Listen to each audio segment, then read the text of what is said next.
Mapagpalang araw mga kapatid at isang kagalakan po muli na tayo ay sama-samang magbubulay na salita ng Diyos sa umagang ito at hingin sa ating Panginoon na tulungan tayong lumago at magpatuloy sa ating pananampalataya sa ating Panginoon. Sa umagang ito, hindi pa rin tayo umaalis sa buong buwan ng May na topic natin tungkol sa takot. So, ang ating pagbubulayan ay may temang Don't Be Afraid. Jesus comes in the storm. Mula po ito sa Matthew chapter 14 verses 22 to 33. Tayo po ay sandaling manalangin. Aming Diyos, kami lubos na nagpapasalamat sa inyo. Isang pagkakataon muli, Panginoon, na kayo ay mangungusap sa amin, magbibigay sa amin ng kalakasan, karunungan, sa pamamagitan ng mga salita mo na siya may tanim sa aming mga puso. Pagpalain mo po kami sa pagtanggap nito at tulungan mo po kami, Panginoon, na maisapamuhay namin ang bawat katotohanan tatanggapin namin mula sa inyong salita. Sa iyo po ang mataas na papuri sa tanging pangalan ng Panginoong Yesus. Amen. Don't be afraid. Jesus comes in the storm. So, ang context po nito, yung ating pagbubulayan sa umagang ito, ang pangyayaring ito ay naganap matapos ng mahimalang pagpapakain ni Jesus ng 5,000 katao. Inutusan niya agad ang kanyang mga alagad na agad na lumulan ng kanilang bangka at pumunta sa kabilang ibayo sa Capernaum nang hindi siya kasama at pinauwi din ni Jesus ang mga tao matapos niya itong pakainin. So, isinaad po ni John ang maaaring dahilan ni Jesus kung bakit minabuti niya na paalisin ang kanyang mga alagad na hindi siya kasama. Makikita po natin ito sa John 6 chapter 15 kasi na-overwhelm, sobrang naapektuhan yung mga tao sa himalang pagpapakain ni Jesus sa kanila.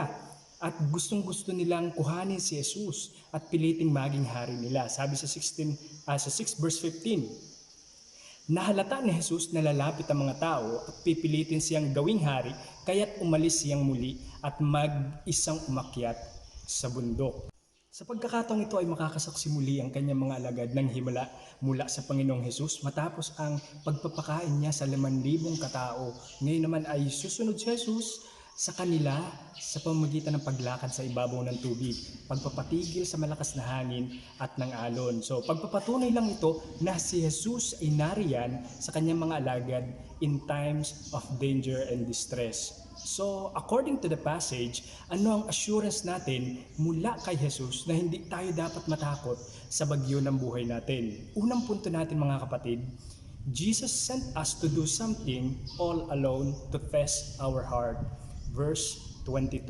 So sabi sa verse 22, agad pinasakay ni Jesus sa bangka ang mga alagad at pinauna sa kabilang ibayo, samantalang pinauwi naman niya ang mga tao. So nasa journey ang mga alagad sa pagbabahagi ng mabuting balita ng paghahari ng Diyos. At sa puntong ito, hindi nila makakasama ang Panginoong Jesus. Pumunta sila, naglayag sila na hindi nila kasama si Jesus. Actually, bukod sa kinomisyon ni Jesus Christ, yung mga disciple noon ng 2x2s para mag-share ng mabuting balita at binigyan ng kapangyarihan para magpaalis ng masamang espiritu, magpagaling ng mga may karamdaman at gumawa ng mga himala, hindi nila kasama ang Panginoong Jesus. Ito rin yung punto na hindi nila kasama ang Panginoong Jesus. Kung siguro o kung iisipin natin, maaaring may pagtutol sa kalooban ng mga disipulo ang kanilang gagawin na mauna sila na hindi kasama ang Panginoong Hesus because they are dependent to Jesus Christ. At isa pa, iisipin nila, baka walang sakyan ng Panginoong Hesus sakaling sumunod siya. Pero kung titingnan natin, ginawa nila ang bagay na tumawid sa Galilee o Sea of Galilee na hindi kasama ang Panginoong Hesus in full obedience sa kanilang master. So, at dahil dito, nasubok ang kanilang pagsunod at buong pagtitiwala kay Jesus. Naisip nila, paano kaya kami doon sa kabila pag pumunta kami doon? Ano ang mangyayari sa amin doon? Kailan kaya pwedeng sumunod sa amin ang Panginoong Jesus? Pwede lang isipin ang mga bagay na yun.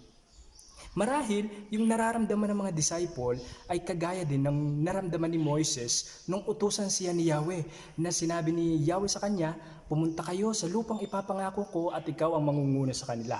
Pero sinabi ni Moises kay Yahweh, kung hindi nyo kami sasamahan, wag na po nyo kaming paalisin. Sa Exodus chapter 33, verse 15, marahil ito rin ang nararamdaman ni Moises na gusto niya talaga ng presensya ng Panginoon na sasamahan sila kasi ito yung pwede nilang maging gabay at patnubay sa paglalakbay.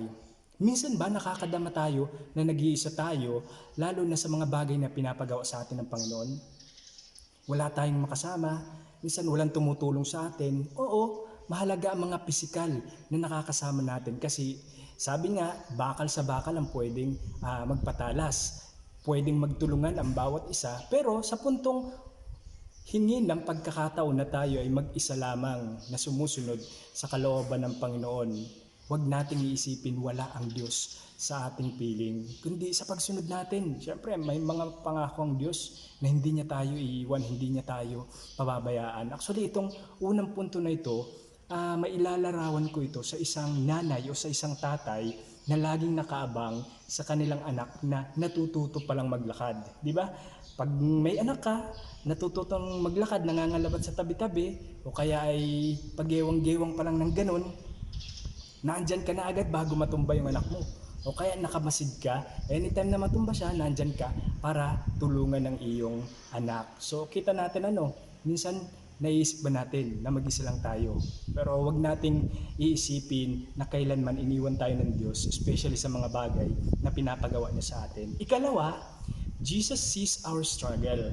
Verse 24, nakikita ng Diyos ang lahat ng ating mga struggle. Ayon po sa 14 verse 24, samantala ang bangka ay nasa laot, ngunit sinasalpok ito ng mga alon dahil pasalungat ito sa hangin. Pero kung titingnan natin yung sulat ni Marcos, chapter 6 verse 48, nakita niyang nahihirapan sa pagsagwan ng kanyang mga alagad dahil pasalungat ito sa ihip ng hangin. So kung titingnan natin sa passage na ito, ipinapakita na Jesus is all-knowing God.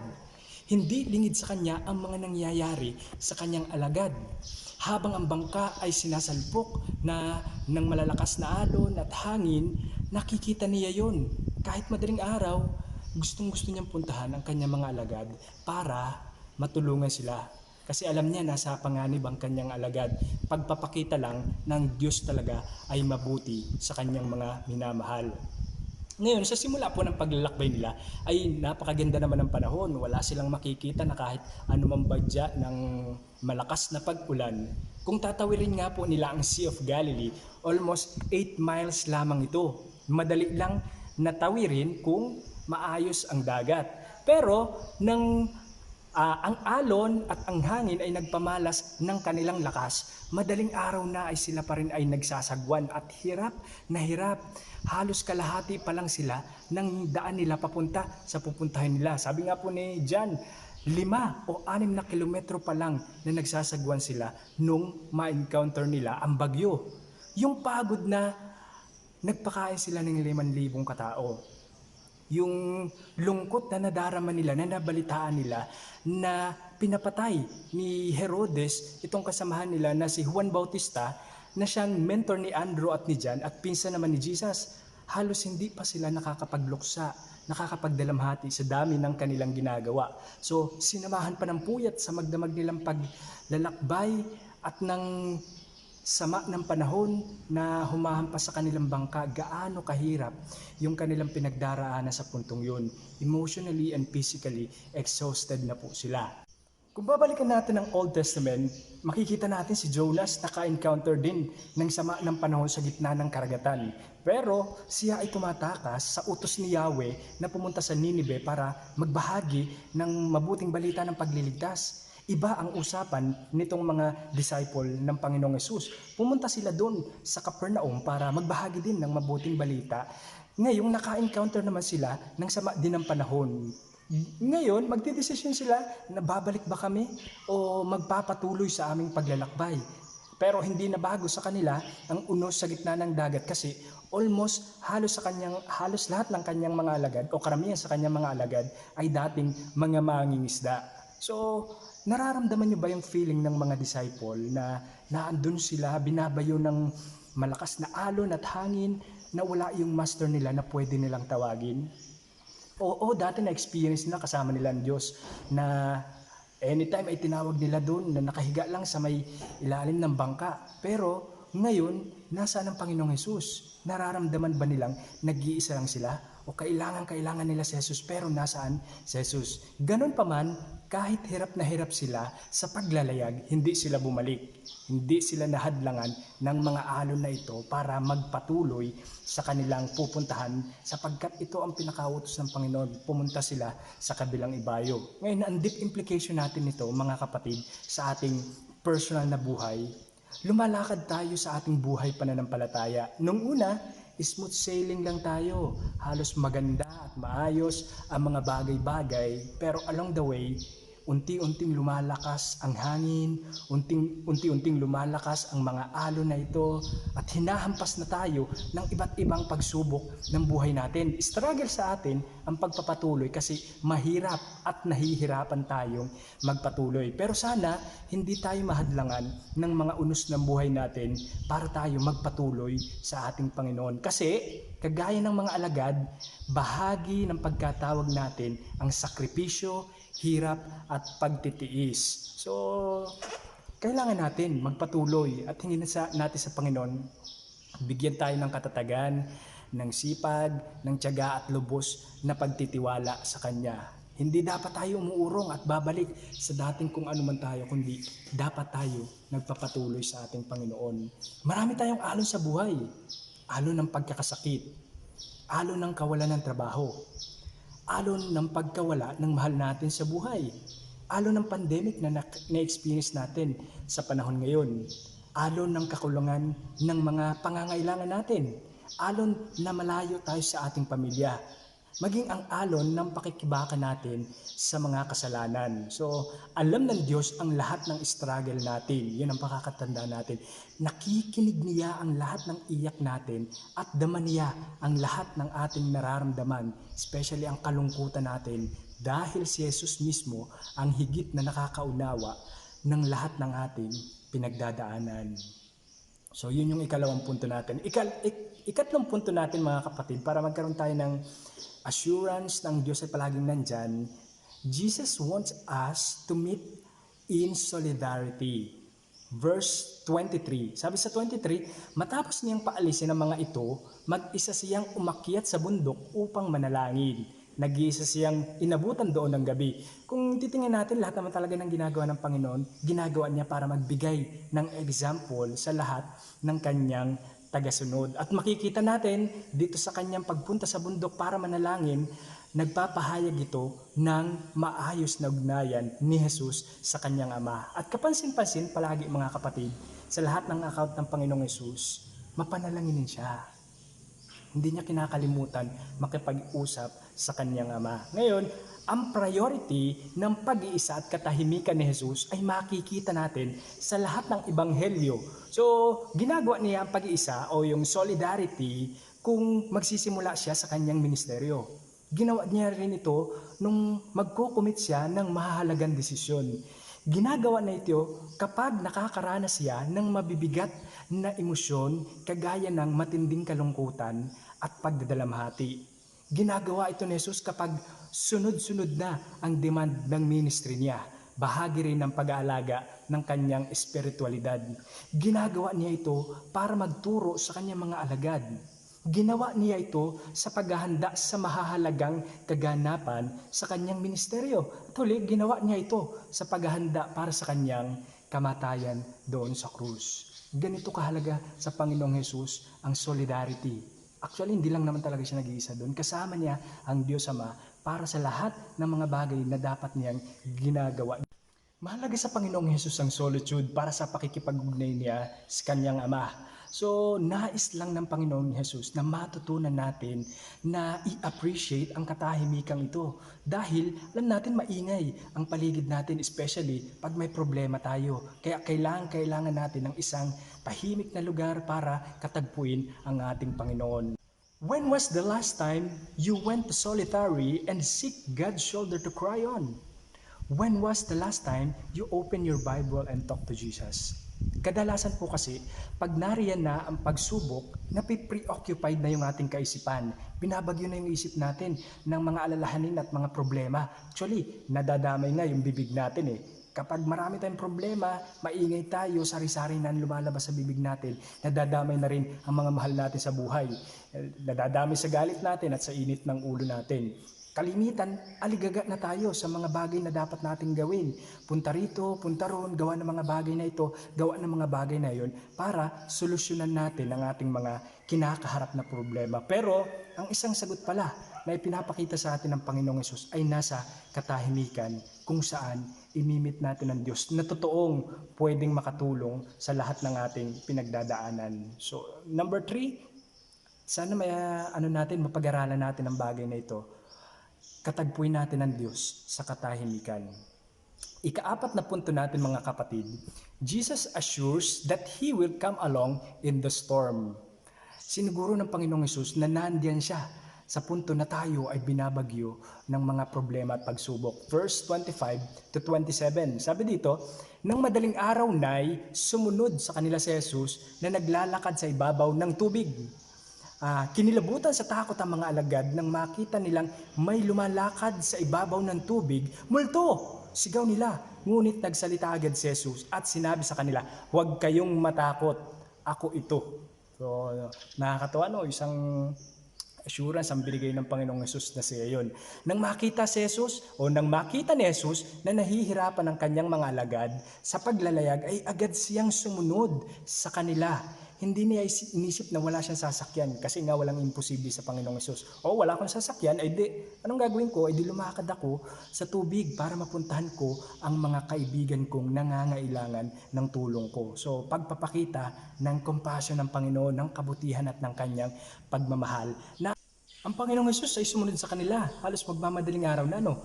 Kung babalikan natin ng Old Testament, madaling araw din nagpakita si Yahweh sa kanyang bayan nung puntong tinutugis na ng mga kawal ni Paraon ang mga Israelite na lumaya at pinipilit na bumalik sa kaharian. So nakita natin, madaling araw din nagpakita si Yahweh para guluhin yung mga Ehipsyo. Ang pagsunod ni Jesus sa kanyang mga alagad ay pagpapamalas ng kanyang kapangyarihan. Wala siyang masasakyan pero hindi imposible sa kanya ang mga bagay-bagay. Lumakad siya sa tubig para malaman ng kanyang mga alagad at pagkakataon ni Jesus na masabi sa kanila na ang lahat ng bagay ay nasa kapamahalaan ko at ang lahat ng nilikha dito sa daigdig ay nasa aking mga paa. Hindi mahalaga sa atin kung paano ginawa ng Panginoong Jesus yon, kung pinatigas ba niya yung tubig o inalis niya yung gravity sa kanya para makalakad siya sa tubig. Ang mahalaga, malinaw na ipinapakita ang divine power ng Panginoong Hesus dito. Ang kapangyarihan na noon pa'y nagpalaya sa mga Ehipsyo. Ang kapangyarihan na naghati sa dagat. Ang kapangyarihan na nagpatigil sa ulos. Ang kapangyarihan na nagpatuyo sa ilog Jordan. Ang kapangyarihan na bumuhay sa mga patay. At pinamalas ni Jesus ang kapangyarihang ito doon sa krus ng pagtatagumpay, ang kapangyarihang nagligtas sa atin. So wag natin i-doubt o wag tayo mag-doubt sa pag-ibig ng Diyos kasi His grace is sufficient to us. Dahil in times of trouble, nandiyan naman talaga ang Panginoong Jesus para samahan tayo. At sinabi ng Panginoong Hesus, ako ito, si Jesus, kaya huwag kayong matakot.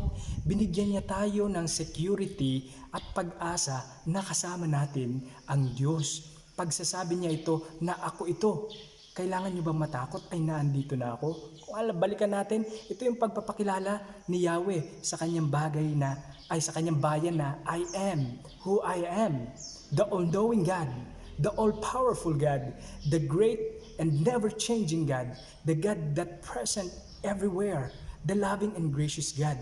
So, Mapagdududahan pa ba natin ang Panginoon sa panahon na tayo ay binubugbog ng mga alon at hangin? Kaya si Jesus kasama natin sa pinakamalakas na bagyo na meron at pwede nating ma-encounter. Kagaya po ng alagad, nakikilala nila ang boses ni Jesus nang magsabi siyang, "Ako ito."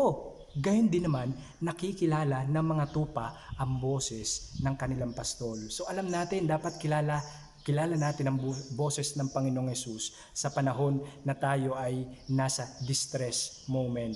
Ang ikalima natin punto mga kapatid, Jesus wants us to walk with Him. Verse 28 to 33. Ayaw ni Jesus na natatakot tayo. Siyempre, ang presensya niya ang nagbibigay sa atin ng kagalakan at kapayapaan. Nais niyang samahan natin siya sa paglakad, kaakibat ng ating pananampalataya at lubusang pagsunod sa lahat ng naisin niya sa atin. Ngayon po, natatandaan niyo po ba na kapag na-encounter ng mga tao ang presence ng God, maging yung mga anghel na sinusugo niya para magbahagi ng kanyang mensahe, ay natatakot ang mga taong nakaka-encounter nito. Kaya sinasabi nila, kapayapaan ang sumainyo o huwag kayong matakot. Totoo naman talaga, ang dala ng presensya ng Panginoong Hesus ay kapayapaan at kagalakan, hindi takot. Sabi po sa 28, ngayon sinabi ni Peter, Panginoon, kung talagang ikaw nga yan, hayaan mong ako'y pumunta sa iyong kinaroroonan diyan sa ibabaw ng tubig. Nireassure ni Peter na kung talagang si Jesus siya, gawin niya na makalakad din siya doon sa ibabaw ng tubig kagaya ng ginagawa niya. Actually, tinitest ni Peter na yung imposibleng bagay sa kanya, pwede sana niya ma-experience na gawin ng Panginoong Jesus. So, ang totoo, si Jesus talaga ang nag-test sa kanya. Sinabi niya, halika, pumunta ka rito. Umalis ka diyan sa iyong comfort zone na bangka at samahan mo ako dito. May isang kwento po ako na alala ko, si Pastor June doon sa Patnanungan. Actually, na-experience ko na rin na sumakay sa bangka na pinapalo ng malalaking alon. At habang nasa dagat kami, na-encounter namin yung bagyo. Ang napapagkwentuhan na namin is about family, security, and then yung career. At natuwa ako sa isang binanggit niya. Sinabi niya, wala naman talagang pinaka-safe na lugar at pinaka-comfort na kalagayan kundi sa piling at sa presensya lang ng ating Panginoon. Kung ilalagay ko ang sarili ko doon, isa sa mga disipulo ng Panginoong Hesus na naandun sa pagkakataong yun at nakita namin ang Panginoong Hesus na papalapit na lumalakad sa tubig, ang sabihin ko, Panginoong Hesus, pwede mo ba tulungan kami dito at nahihirapan kami sa pagsasagwan, nahihirapan kaming paglabanan ang malalaking alon na ito, nandyan ka, tutulungan mo kami. Pero iba at kamangha-mangha ang kaisipan ni Peter na ito. At sinabi niya, pwede ba akong pumunta diyan? Makalakad din sa iyong kinilalakarang tubig. Actually, kung titingnan natin, yung ginawa ni Peter ay marka ng isang totoong disciple ng Panginoong Hesus. Anong sagot ng Panginoong Hesus? Sa 29, halika! Mula nga sa bangka ay lumakad si Pedro sa ibabaw ng tubig at pumunta kay Jesus. Pero along the way, sa 30, nang mapansin niya na malakas ang hangin, siya'y natakot at nagsimulang lumubog. Panginoon, sagipin mo po ako, sigaw niya. Sa 31 hanggang 33, agad siyang inabot ni Jesus. Bakit ka nag-aalinlangan? Napakaliit ng iyong pananampalataya. Sabi niya kay Pedro, pagkasakay nila sa bangka, tumigil ang hangin at sinamba siya ng mga nasa bangka. Tunay nga pong kayo ang anak ng Diyos, sabi nila. Actually, most of the time, o minsan ganito tayo, kagaya ng mga alagad. Kailangan pa natin ng himala para tayo ay magtiwala sa Panginoon. Kailangan pa natin ng himala para tayo sumunod sa Kanya. Kailangan pa natin ng himala para mapatunayang mahal talaga tayo ng Panginoon. Actually, alisin natin sa kaisipan natin yung ganun. Kasi ito yung isipan ng sanlibutan. To see is to believe. Pero sinabi ng Panginoong Hesus, believe and you will see. Ano ang ginawa ni Peter? Actually, ito yung pinaka magandang example na pwedeng mag-reflect ang mga mananampalataya sa puntong lumakad si Peter at nung puntong lulubog siya at humingi siya ng tulong sa Panginoong Hesus, gusto natin minsan talaga maging mabuting tagasunod ng Panginoong Hesus bawat araw. We want to live like Jesus. May awitin pa nga tayong, I want to be like Jesus. Yan. We learn more about Him at gusto natin na magkaroon tayo ng malaking pananampalataya sa Kanya. Pero minsan, kapag hiningi na ng Panginoong Jesus na umalis tayo sa comfort zone natin, nahihirapan na tayo. Yun ang nagiging problema natin. Kasi inisip natin, stable na yung career ko eh. Stable na tayo sa lugar natin. Stable na ako kasama ng aking pamilya. At stable na ako sa mga bagay na meron ako.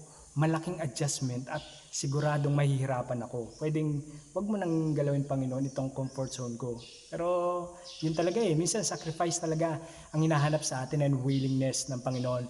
Pero, iba rin naman ang kalagayan ni Peter sa puntong ito na umalis siya sa comfort zone niya, nabangka at lumakad ng may malaking pananampalataya sa kalooban ng Panginoong Hesus. Along the way, nung nakita niya yung malaking alon o malalakas na hangin, unti-unti na siyang lumubog. So, minsan nagiging ganito tayo, sumunod tayo, umalis tayo sa comfort zone natin at nag-sacrifice tayo ng mga bagay-bagay, pero along the way ng pagsunod natin, nakita natin ang mga problema na out of focus tayo, nalingatan natin ang Panginoong Hesus at binabayo na tayo ng mga problema, maaari tayong lumubog.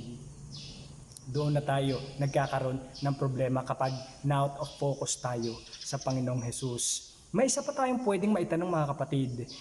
Bakit, kung titingnan natin, sabi doon sa puntong number 2, God is all-knowing o Jesus is all-knowing God. Bakit pinahintulutan pa rin niya na lumakad ang kanyang mga alagad, gayong alam niya na makaka-encounter sila ng bagyo sa gitna ng dagat na iyon? Simple lang, mga kapatid, nais ng Panginoong Hesus na matutunan nating mamuhay ayon sa pananampalataya, hindi sa mga bagay na nakikita lang natin sa mundong ito. Sa gayon, maaalis talaga ang takot natin dahil ang buong pagtitiwala natin ay nasa ating Panginoong Hesus. Nakakalungkot naman sigurong isipin na tatanungin tayo ng Panginoong Hesus, bakit ka nag-aalinlangan sa akin? Bakit napakaliit ng iyong pananampalataya? Mga kapatid, sa paglalakbay natin sa buhay natin ito, bilang mga mananampalataya, bilang mga Kristiyano, bahagi at siguradong may encounter natin ang mga bagyo sa buhay natin. Pero higit tayong pinagpala, ito yung security natin, higit tayong pinagpala dahil kasama natin ang Diyos sa lahat ng punto ng buhay natin. So sana maging kalakasan natin, maging kagalakan natin na hindi tayo matatakot dahil Jesus will come along in the storm.